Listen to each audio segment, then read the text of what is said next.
but we got to know our story. You know, you've brought up a couple times, life is hard. And just the thought of that is almost depressing. Life can be hard. But it's about the stories that we tell ourselves and the way that we sink into those stories. If we think that life is hard and therefore life sucks, then guess what you're going to get? A bunch of shit, because life's just going to suck at that point. So if in our heads we understand that, yes, things are tough and that's what it is, then it's a matter of figuring out what your story is to move forward. So I know I've been in spaces before where I've been stuck there, where life is tough and perpetually seems to be tough. So in those cases, how do you work with your clients to be able to change that story? I think a lot of that, like some of the things that we, starting off like from baseline, what we'll do is like, if I'm trying to work with someone who is trying to note patterns in things, right? Like you said, they don't really kind of realize that what's happening is a cyclical pattern, that kind of thing, is I'll have them work on like a feelings journal, you know, where every day they'll just you don't have to write like a whole like paragraph of what you went through that day. You can just say, today I am X, right? And give it a week, work on it for a week, work on it for 2 weeks. And if after 2 weeks you sit there and you go, wow, like I realized like 10 out of the last 14 days, I've been angry. Wow. Like that's pretty powerful. And then you just, again, starting from the beginning, why do you think that is? Why do you think that anger is such a huge part of your life? You know? And again, you can sit there and say, because I'm out of work, or I'm underemployed, or I have 2 kids and I'm a single parent. Like, yes, life, again, like we said, it can be debilitating if you sit there and think about it and have this existential crisis. But the reality is, you're alive, you're breathing, you have 2 beautiful children, like, you're all healthy. Like, those are the things that should be your major takeaways. The other stuff, pain in every form of it is temporary. Whether it's a second, a week, a year, a decade, it doesn't matter. It's temporary. And that's all I had to keep telling myself, was that when I'm at my lowest of lows and I don't want to get out of bed and I don't want to do anything else and I don't want to work on me or work on my career, I just thought to myself, this will pass. What I'm feeling, what I'm going through, I don't know if it's going to take a year or 2 or more, but if I'm fortunate, that time will still pass no matter what.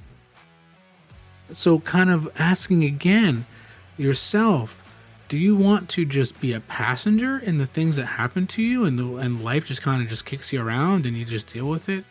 Or do you want to understand certain things about yourself and work on it and work towards bettering yourself? And again, starting off with just recognizing the patterns, recognizing the emotions, understanding, because you'd be like, actually COVID, like, I can't believe we're in year 3. Stop. I know. Jeez. Like, and I'm fortunate, like me and my family, like my immediate family, none of us have gotten it up until now, which with Omicron is apparently unbelievable, right? And you know, we've had jobs the whole time. Our kids have transitioned and become homeschooled. Our son's about to graduate in May as a junior because of being homeschooled. You know, our kids' grades, because they were very anxious children, have gone up, you know, ever since switching. And so I say it all to say we are very fortunate, right? Because for a lot of people, it was a lot worse. But the reality is this whole like fog of 2+ years, it's easy to lose sight of everything and not understand. That's why I think nowadays, especially, like I've been working a lot with people about logging their emotions and journaling and stuff. because it's easy when you're home all day and don't leave the house for days at a time to lose track of time. Sure, where every day's a Wednesday. Yeah, exactly. So I think again, it goes down to, like you had mentioned, what works for me wouldn't work for you, or may not work for you, may not work for someone else. Sure. So a lot of times it's meeting people where they're at, helping them address what do they want to get out of working with a therapist, and then what's going on in their life and that kind of thing. And I think one of the biggest things that's really important that I work with people on is realizing that, therapy in itself, I mean, it is literally self-care. But I think a lot of times, especially parents and all kinds of stuff, the idea of like prioritizing yourself is like icky, like it's like a dirty word.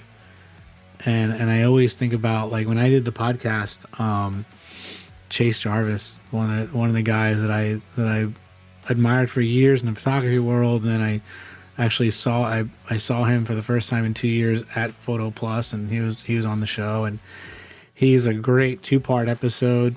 And one of the things he talked about was he looked at his phone and he said, I've been on a plane every 2.2 days in the last 2 years, because he was flying back and forth between Seattle and San Francisco, where his 2 studios were. And he said one of the things that always stuck out to me was that safety briefing, where they tell you to put on your mask before you put on someone else's, or you help somebody else. And that to me was huge, because I remember even when I was younger, I used to always go to Puerto Rico every summer, and I used to think to myself, that's dumb. Put on your kids, and then you put on yours, right? Like, isn't that what you're supposed to do? And then you realize that if you don't take care of yourself and you put other people before you, with all the great rationalization that you can do, and the fact that you're a parent and that's what you feel like you're supposed to do, and you would die for your child, which is very true. Everyone here, we would die for your child. But the point is, if you really want to help other people, you have to make sure that you help yourself first. Otherwise, you're useless to everyone else in your life. If you have a break, or if you, God forbid, have a heart attack, or you just pass, or whatever, or if you just checked out in life because you aren't addressing the things that are going on inside you because you think that it's not a priority.